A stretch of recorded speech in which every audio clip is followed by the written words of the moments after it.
बिस्मिल्लाहिर्रहमानिर्रहीम। अस्सलाम वालेकुम नाज़रीन, आप यूट्यूब चैनल देख रहे हैं। मैं इमरान ख़ान हूँ। आज बहुत इंपॉर्टेंट ख़बरें हैं। इसमें सबसे पहले इमरान ख़ान साहब ने एक ट्वीट किया, उनका अपना एक स्टेटमेंट है, बड़ा डिटेल स्टेटमेंट है इमरान ख़ान साहब का। लेकिन मैंने एक चीज़ चेक की, क्योंकि मैंने पिछले वीलॉग में आपको एक बात बताई थी, तो फिर फौरी तौर पर मैंने चेक किया कि इमरान ख़ान साहब की पार्टी में जितने भी लोग दावेदार हैं कि वो इमरान ख़ान के साथ खड़े हैं और उसके नज़रिए का साथ नहीं छोड़ेंगे, क्योंकि उन्हें इस बात का पता है कि इमरान खान के साथ रह के ही वो अपनी सियासत बचा सकते हैं। सियासत में तो इमरान खान साहब इस वक्त पाकिस्तान के किंग बने हुए हैं, सारी मकबूलियत उनके पास है। आप फ्री एंड फेयर इलेक्शन करवा के देख लें, वो पूरे पाकिस्तान में जो है वो क्लीन स्वीप कर जाएंगे, पूरे पाकिस्तान में इलेक्शन जीत जाएंगे। ये बात इमरान खान साहब के बदतरीन सियासी मुखालफिन भी जानते हैं, एस्टेब्लिशमेंट में जो इमरान खान साहब के मुखालफिन हैं वो भी जानते हैं। सबको पता है कि इमरान खान साहब एक बहुत बड़ी सियासी हकीकत है। तो इसलिए जो लोग इमरान खान साहब के बयानिए का बोझ नहीं उठा सकते, वो भी इमरान खान साहब को छोड़ नहीं पा रहे और दावे करते हैं कि वो इमरान खान के साथ खड़े हैं। मैंने देखा पाकिस्तान तहरीक इंसाफ के लगभग जितने भी बड़े लोग हैं, तमाम के मैंने अकाउंट्स चेक किए, इक्का दुक्का के अलावा किसी और ने इमरान खान साहब के ट्वीट को रीट्वीट नहीं किया। हालांकि ज़्यादातर के जो ट्विटर हैं वो हैंडल उनके एक्टिव है। ऐसा नहीं है कि वो 2 दिन या 3 दिन से उन्होंने कोई ट्वीट ना किया हो। ये सारे लोग अपने अपने ट्विटर के ऊपर एक्टिव हैं और कुछ ना कुछ कर रहे हैं। लेकिन इमरान खान साहब के ट्वीट को जानबूझ के उन्होंने रीट्वीट नहीं किया। ये पाकिस्तान की एस्टेब्लिशमेंट का वो दबाव है जिसकी वजह से इमरान खान साहब के अपने उनकी मकबूलियत की वजह से MNA बनने वाले, उनकी मकबूलियत की वजह से सेनेटर्स बनने वाले, MPAs बनने वाले बेशतर लोगों ने इमरान खान साहब के ट्वीट को रीट्वीट किया ही नहीं। आम वर्कर्स करते हैं, यानी अगर आप इस ट्वीट को देखें तो इसको हज़ारों मरतबा लोगों ने रीट्वीट किया है जो इमरान खान साहब ने ट्वीट किया। लेकिन पाकिस्तान तहरीक इंसाफ के जितने इंपॉर्टेंट लोग हैं उन्होंने नहीं किया। यानी मिलियंस के अंदर लोग इमरान खान साहब की ट्वीट को देखते हैं और 13-14 हज़ार लोग अब तक इसको रीट्वीट कर चुके हैं। लेकिन वो लोग जिनको वोट पड़ा इमरान खान के नाम का, जो इक़्तिदार के अंदर पहुंच जाते हैं या जो MNA बन गए, सेनेटर्स बन गए, MPAs बन गए, मिनिस्टर्स बन गए, उन्होंने ज़्यादातर लोगों ने, ज़्यादातर क्या 95% से भी ज़्यादा लोगों ने, अगर मैं 99% कहूँ तो फिर भी गलत नहीं है, जितने लोगों ने इमरान खान से फ़ायदा उठाया और उन्होंने रीट्वीट नहीं किया, इमरान खान के बयानिए का बोझ नहीं उठा सकते। ये मैं आपको पहले दिन से बता रहा हूँ। अब इमरान खान साहब का अगर आप स्टेटमेंट देख लीजिए, और ये हकायक है जो मैंने एक एक करके चेक किए। मैं किसी का नाम लेता जाऊँगा, शर्मिंदा होते जाएंगे बिला वजह। ये लोग, ये बड़े बड़े नाम है, बड़े बड़े तुर्रम खान है, जनाब बड़े चौड़े होकर चलते हैं, लेकिन ये एक ट्वीट को रीट्वीट नहीं कर सकते इमरान खान साहब के। साबिक वज़ीर-ए-आज़म इमरान खान की अडयाला जेल में, और ये कह रहे थे कि इमरान खान का अकाउंट पाकिस्तान लेकर आओ, हम यहाँ से ट्वीट किया करेंगे। इतनी तो औकात नहीं है कि इमरान खान साहब के ट्वीट को रीपोस्ट ही कर दें या उसको रीट्वीट कर दें तो उनका अकाउंट पाकिस्तान ला के इन्होंने खाक चलाना है। ये नहीं चला पाएंगे। इमरान खान के बयानिए का बोझ, इमरान खान ठीक कहते हैं, ये लोग नहीं उठा पाएंगे। अडयाला जेल में मीडिया और वकला से गुफ्तगू में इमरान खान साहब ने कहा कि मैंने अपनी ज़िंदगी में पाकिस्तान में नाफिज किए गए तमाम मार्शल लॉ, यानी अयूब खान, याया खान, ज़िया-उल हक और मुशर्रफ का मार्शल लॉ देखे हैं। याया खान और ज़िया-उल हक का मार्शल लॉ पाकिस्तान की तारीख का बदतरीन मार्शल लॉ था, जिसमें जमहूरियत को बिल्कुल रौंद दिया गया था। मुशर्रफ इस हवाले से एक कदरे लिबरल था। जो कुछ आज मुल्क में जमहूरियत के नाम पर हो रहा है, इसका मवाजना सिर्फ और सिर्फ याया खान के दौर से किया जा सकता है। मार्शल लॉ में सबसे पहले जमहूरियत, आज़ाद अदलिया और आज़ाद मीडिया का गला घोंटा जाता है ताकि आमिर की गलत कारियों पर कोई भी आवाज़ बुलंद करने वाला ना हो। आज़ाद मीडिया चूँकि तनकीद करता है, इसलिए इसकी आवाज़ बंद कर दी जाती है। अदलिया क्योंकि गलत फैसलों पर एक्शन लेने का हक रखती है, इसलिए उसके इख्तियारात भी सलब कर लिए जाते हैं। आज इस जमहूरियत की आड़ में नाफिज इस मार्शल लॉ में ये तमाम फस्ताई हरबे बदरजा अतम मौजूद हैं। ये कैसी जमहूरियत है जिसमें पाकिस्तान की सबसे मकबूल और बड़ी पार्टी के चेयरमैन का नाम तक मीडिया पर लेने पर पाबंदी है। जैसे हमीदुर रहमान कमीशन की रिपोर्ट के जरिए वाज़े हुआ था कि याया खान ने अपनी ताकत और इक़्तिदार की खातिर मुल्क के निज़ाम को तहस नहस किया, वही काम आज भी किया जा रहा है। फार्म 47 की बोगस और फ्रॉड हुकूमत को बचाने के लिए तहरीक इंसाफ को मुसलसल कुचला जा रहा है और मुल्क में जमहूरियत, कानून की हुक्मरानी और अदलिया की आज़ादी का जनाजा निकाल दिया गया है। शहबाज शरीफ सिर्फ और सिर्फ जनरल आसिम मुनीर की एक कठपुतली और अर्दली है। ये अर्दली का लफ्ज़ आपने याद रखना, मैं आगे चल के आपको बताता हूँ। इससे ज़्यादा ताकतवर वज़ीर-ए-आज़म तो मुशर्रफ दौर में शौकत अजीज़ था। क्योंकि कम अज़ कम तब इंतखाबात में इस सतह की धांधली नहीं की गई थी जैसी फरवरी 2024 में की गई है। धांधली की पैदावार फार्म 47 के सहारे खड़ा नाजायज़ लेकिन नातवा टोला दरअसल हुकूमत के नाम पर एक धब्बा है। अलकादर ट्रस्ट का फैसला सिर्फ और सिर्फ पिछले केसेस की तरह मेरे ऊपर दबाव डालने के लिए लटकाया जा रहा है, मगर मैं मुतालबा करता हूं कि यह फैसला फौरी तौर पर जारी किया जाए, क्योंकि जैसे पहले इद्दत केस और साइफर केस में आपका मुंह काला हुआ, अब भी वही होगा। अलकादर केस बिल्कुल एक बोगस केस है जिसमें दूर दूर तक कोई मेरिट नहीं है। मैंने कोई बिलावल हाउस नहीं बनवाया, बल्कि एक दूर दराज देहात में कौम के बच्चों के मुस्तकबिल की खातिर एक फलाही इदारा कायम किया जिससे मुझे एक रुपए का फ़ायदा नहीं हुआ और ना होना है। अलकादर ट्रस्ट यूनिवर्सिटी भी शौकत खानम और निमल यूनिवर्सिटी की तरह एक अवामी मदद से चलने वाला फलाही इदारा है। मैं वादे तौर पर कहना चाहता हूं कि मैं नवाज शरीफ और जरदारी की तरह NRO नहीं लूँगा और अदालतों से अपने केसेस ख़त्म करवाएंगे। बुशरा बीबी का किसी से कोई रब्ता नहीं है, ये महज प्रोपेगेंडा है। हमारी मुज़ाकराती कमेटी ही इन मामलात को देख रही है। इस्लामाबाद कत्लेआम को 6 हफ्ते गुजर चुके हैं, 40वां हो गया अब तो। हमारे गुमशुदा अफराद को लेकर हुकूमत की तरफ से कोई पेशरफ्त नहीं की गई। ये मुज़ाकरात की कामयाबी में हुकूमत की गैर संजीदगी का मुंह बोलता सबूत है। पाकिस्तान में मईशत का हाल बदतरीन है, ग्रोथ रेट 0 है। मसनूई तरीके से डॉलर को काबू में रखना कोई माशी कामयाबी नहीं होती।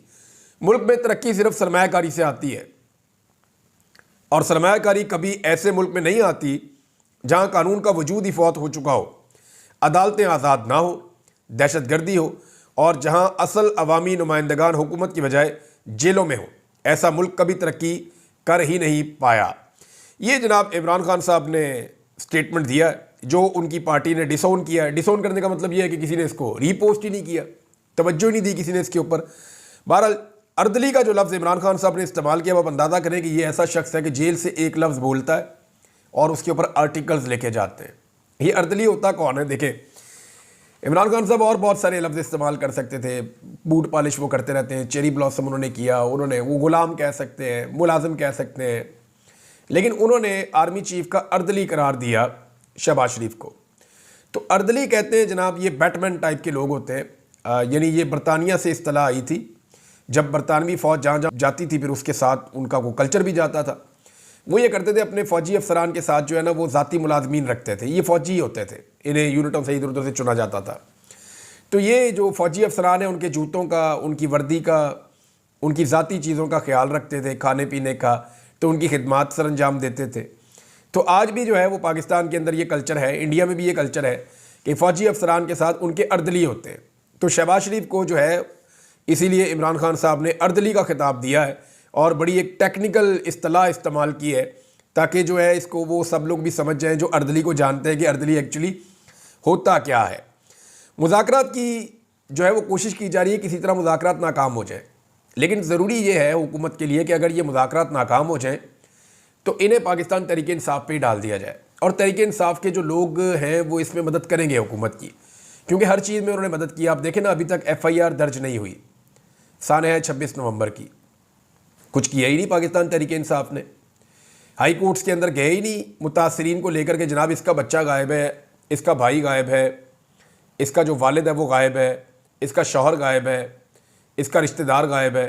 रिश्तेदारों को लेकर आते इस्लामाबाद हाई कोर्ट में, कहते जनाब यहाँ से बंदे गवाह हो गए, मिल ही नहीं रहे, जिंदा है मुर्दा है, बताएं हमें कहाँ पे हैं। तो कुछ किया ही नहीं। CCTV फुटेज के बारे में हम पहले दिन से चला रहे हैं, बोल रहे हैं, अभी तक किसी ने इसके ऊपर बात ही नहीं की, रोला ही नहीं डाला। अंग्रेज़ी के अंदर प्रेस कॉन्फ्रेंसेस करनी चाहिए थी, इक्का दुक्का चीज़ें करके तो फिर दौड़ गए, किसी ने कुछ किया ही नहीं। तो पाकिस्तान तहरीक इंसाफ की जो एफर्ट है 26 नवंबर के हवाले से वो बड़ी कमज़ोर है और अभी आने वाले दिनों में आपको दिखाई देगा कि इस हुकूमत ने कितने अच्छे तरीके से टैकल किया 26 नवंबर को। मेरी इन्फॉर्मेशन के मुताबिक कुछ जाली गवाह अब पैदा किए गए हैं जो सोशल मीडिया के ऊपर और मीडिया के ऊपर आकर ये सारा प्रोपेगेंडा करेंगे कि जी हम वहाँ खड़े थे, कोई गोली नहीं चली, हमने देखा जी किसी के पास हथियार नहीं था, हम इस बात के ऐनी शाहिदीन है जनाब, कोई गोली नहीं चल रही थी, कोई हथियार नहीं था। चीज़ें क्योंकि पुरानी हो रही है ना, हमारी कौम को भूलने का मर्ज़ भी है, तो बड़े तरीके से ज़बरदस्त तरीके से हैंडलिंग करते हुए हुकूमत ने अब अपना एक पूरा नैरेटिव बनाया। अब ये भी सहाफ़ी आकर कहेंगे जनाब हम तो डॉक्टरों को मिले, अस्पतालों में मिले, सवाल ही पैदा नहीं होता, डॉक्टर तो कह रहे हैं यहाँ पे ज़ख्मी आया ही कोई नहीं। थोड़े दिनों में आपको डॉक्टर्स भी तैयार मिल जाएंगे, वो भी कहेंगे उस रात में ड्यूटी कर रहा था और मैं सुबह तक वहाँ पर रहा, टोटल इतने बंदे आए और उनको मामूली जख्म थे, हमने मरहम पट्टी करके उनको भेज दिया, तो बुलेट इंजरीज तो थी नहीं।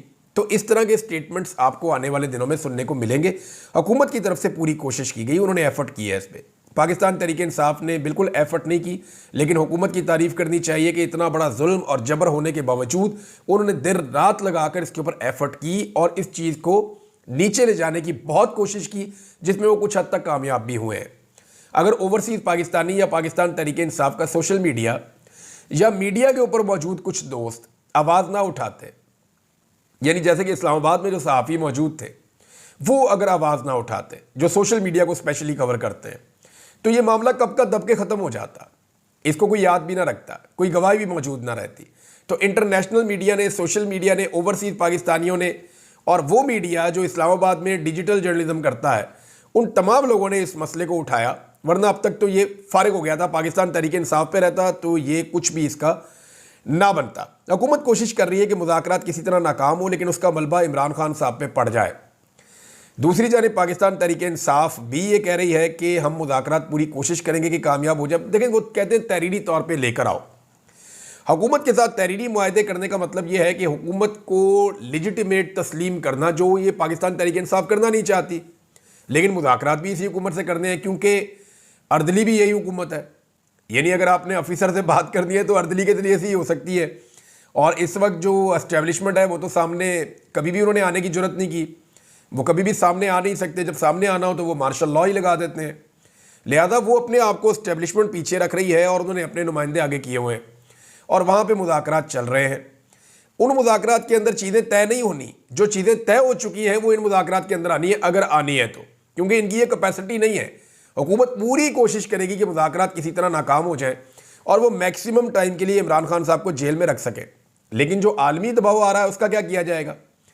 अभी अमेरिका की तरफ से डोनाल्ड ट्रंप की हुकूमत सिर्फ आनी है और कनाडा में, क्योंकि वहाँ पे कुछ इख्तलाफात थे, अमेरिका की नई जो एडमिनिस्ट्रेशन आ रही है उनके, तो जस्टिन ट्रूडो ने इस्तीफ़ा दे दिया है और ऐलान कर दिया है कि नए वज़ीर आज़म का इंतखाब हो जाएगा और मार्च में गालिबन असम्बलियाँ भी तहलील कर दी जाएंगी।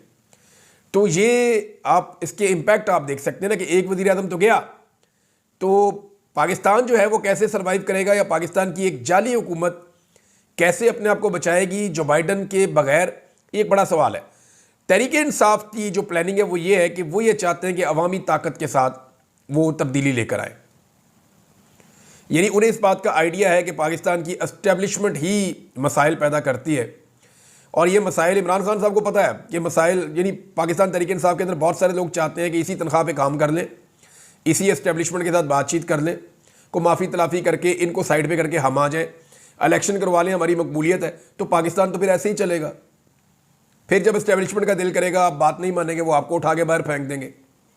और फिर जब नई हुकूमत आएगी वो एस्टेब्लिशमेंट को उन पर गुस्सा चढ़ेगा, बात नहीं मानेंगे, उनको उठा के बाहर फेंक देंगे। तो जैसे 70 साल से पाकिस्तान चल रहा है, आगे भी वैसे ही 70 साल और चलता रहेगा। तो पाकिस्तान एक इंच भी आगे नहीं बढ़ पाएगा। इमरान खान साहब इस नतीजे पे पहुंच गए हैं कि मुझे हुकूमत मिलती है या नहीं मिलती, कम से कम लोगों को तो बता दें पाकिस्तान का असल मसला क्या है। और वो उन्होंने काफ़ी हद तक लोगों को बता भी दिया है कि पाकिस्तान के मसाइल का असल जो जड़ है वो पाकिस्तान की एस्टेब्लिशमेंट में है, कि एस्टेब्लिशमेंट के गलत फैसलों की वजह से जंगों के फैसले गलत किए, दहशतगर्दों को लाने का फैसला गलत किया, सियासतदान जो है उनको बनाने का फैसला गलत किया, कारोबार करने के फैसले गलत किए, इकॉनमी के फैसले गलत किए, दाखिला फैसले गलत किए, खारजा फैसले गलत किए। तो हमारी एस्टेब्लिशमेंट के गलत फैसलों का हम खुमियाजा भुगत रहे हैं और पाकिस्तान इतना पीछे इसलिए रह गया कि इसके ऊपर एस्टेब्लिशमेंट के फैसले जो हैं वो मुसल्लत किए गए हैं। सलमान अकरम राजा साहब ने दावा किया कि इमरान खान साहब खुद बाहर नहीं आना चाहते, वो ये चाहते हैं कि पहले उनके जितने वर्कर्स हैं वो सारे रिहा हों, पहले उनके वर्कर्स बाहर आएँ। देखें, आप अगर नवाज शरीफ से मुवाजना करें या आसिफ अली जरदारी से, क्या उन्होंने कभी पता भी किया कि उनकी पार्टी के कितने लोग गिरफ्तार हैं जब उनकी डील हो रही थी? यानी जब रातों रात नवाज शरीफ साहब जद्दा और जरदारी साहब पाकिस्तान से बाहर गए तो उस वक्त क्या उन्होंने पूछा कि उनकी पार्टी के कितने लोग इस वक्त जेलों में कैद हैं? किसी ने भी नहीं पूछा। ये जब भी डील करते हैं तो अपनी ज़ाती डील करते हैं, कारकुनों को भूल जाते हैं। लेकिन इमरान खान साहब जेल से बैठकर ये कह रहे हैं कि जनाब मैं बाद में आ जाऊँगा, पहले मेरे कारकुनों को सबको रिहा किया जाए। और राणा सनाउल्लाह साहब ने इसकी गवाही दी। उन्होंने कहा जी फेयर बात करनी चाहिए, और फेयर बात यह है कि पाकिस्तान तहरीक इंसाफ ने इमरान खान की रिहाई की बात नहीं की, वो कारकुनों की रिहाई की बात करते हैं पहले कि जनाब पहले कारकुनों को रिहा किया जाए क्योंकि इमरान खान साहब का ये हुक्म है, और उसके बाद जो है वो इमरान खान साहब की रिहाई की बात होगी।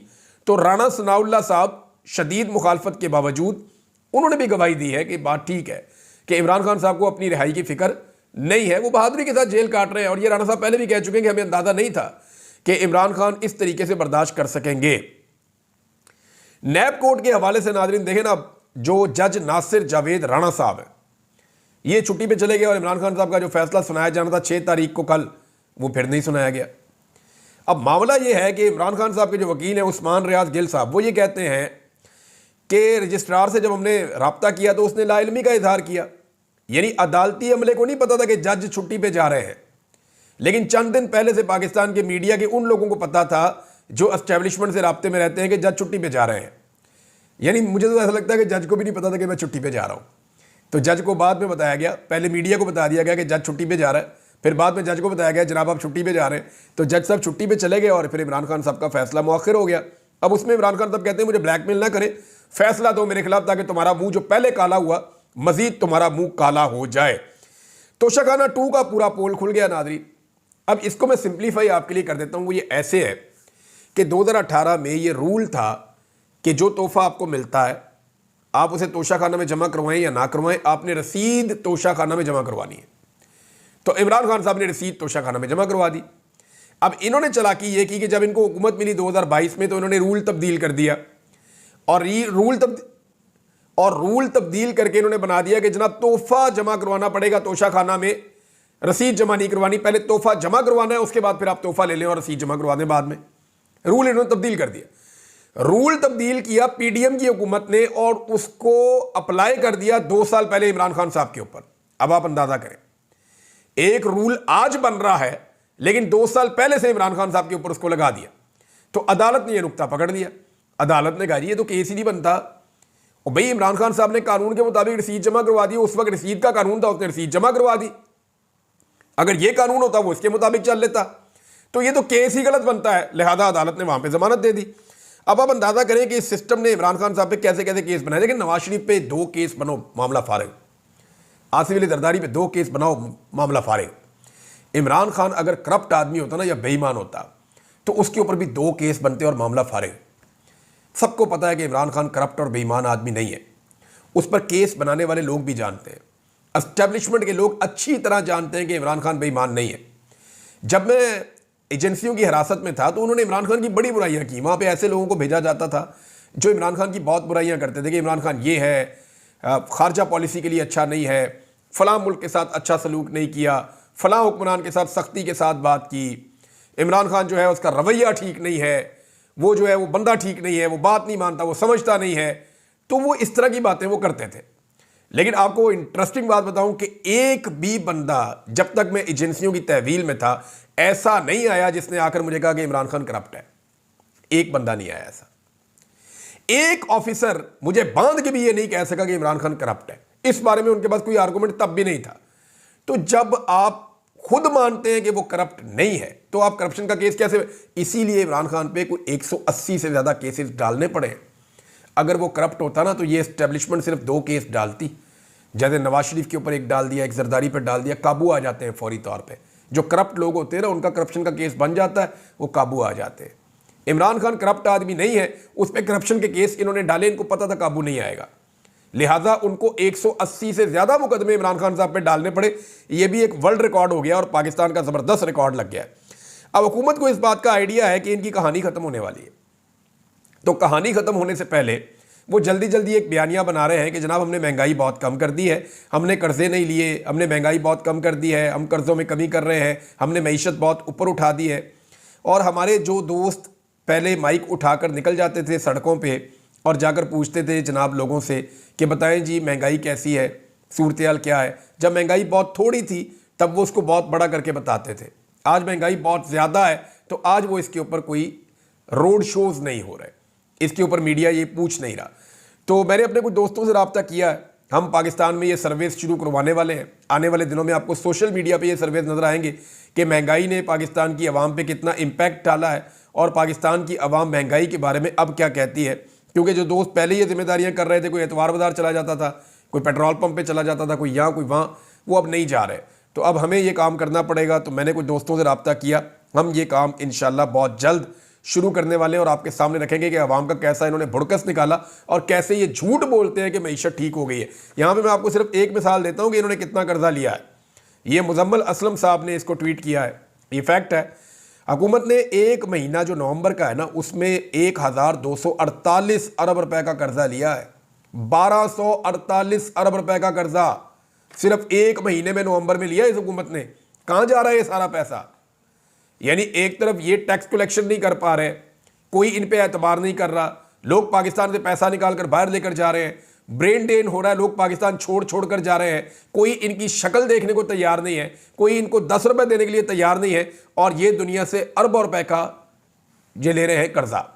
यानी 1248 अरब रुपए का इन्होंने कर्जा लिया। खैबर पख्तूनख्वा हुकूमत ने 77 साल में मजमूई तौर पे 725 अरब रुपए का कर्जा लिया।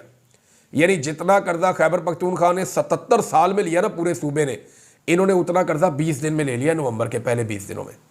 अब आप अंदाज़ा कर लें कि इन्होंने हालात क्या कर दिए हैं। पाकिस्तान का कर्ज 70,400 अरब तक पहुंच गया है, जो अप्रैल 2022 में जब इमरान खान साहब की हुकूमत को गिराया जा रहा था 43,500 अरब रुपए था।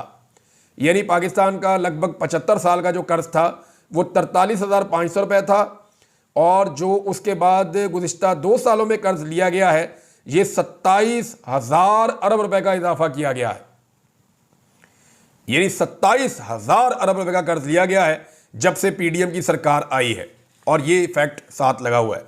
ये नाज़रीन पाकिस्तान के साथ इन्होंने किया है, और खबरें हैं आपके साथ बाद में शेयर करता हूं। इन्होंने तो आवे का आवा ही बिगड़ा हुआ है, बेड़ा गर्क करके रख दिया। वो मरियम नवाज कहती है पंजाब के अवाम का पैसा है, ये 76 साल में अवाम पे खर्च क्यों नहीं हुआ? और भाई अपने अब्बा से पूछो, अपने चचा से पूछो, सबसे ज्यादा इक्तदार इनका रहा है। यानी इनका वालिद यहाँ पे वज़ीर आला रहा, इनका चचा यहाँ पे 3 दफा वज़ीर आला रहा, ये खुद यहाँ पे वज़ीर आला, इसका कज़न यहाँ पे वज़ीर आला, सारे खानदान ने यहाँ पे वज़ारत आला के मज़े चखे हैं। हमेशा इनका इक्तदार रहा है पंजाब के अंदर। और बच्चों से सवाल कर रही है कि जनाब ये पैसे जो है आपके ऊपर खर्च होने चाहिए थे, ये आप पर खर्च क्यों नहीं हुए? फिटे मुंह सवाल पूछने होते हैं। यानी ये सवाल अगर पूछना था तो भाई अपने घर में जाके पूछोगे, अब्बा जी अवाम का पैसा था, ये फ्लैट नहीं बनाने थे, अवाम पे क्यों लगाया नहीं आपने? चचा से जाके पूछना था कि चपड़ासियों के अकाउंटों में पैसे निकल रहे हैं, और भाई ये पैसा तो अवाम के ऊपर लगाना था, अवाम के ऊपर लगाया ही नहीं। बेनिफिशियल ओनर खुद बन गई उन अपार्टमेंट्स की, जिनका पैसा जो है वो अवाम के ऊपर लगना चाहिए था। यानी पैसा कहां गया? पैसा पाकिस्तान से बाहर गया। और पैसा पाकिस्तान से बाहर किन के पास गया? ये वो प्रॉपर्टीज हैं जिनकी रसीदें अभी तक नहीं मिलती, और वो जिस बंदे ने रसीदें जमा करवाई है उसके ऊपर केस ही उल्टा बना दिया। अब आप अंदाजा करें। अब तक के लिए इतने, अपना ख्याल रखिएगा, अपने चैनल का भी। अल्लाह हाफिज़।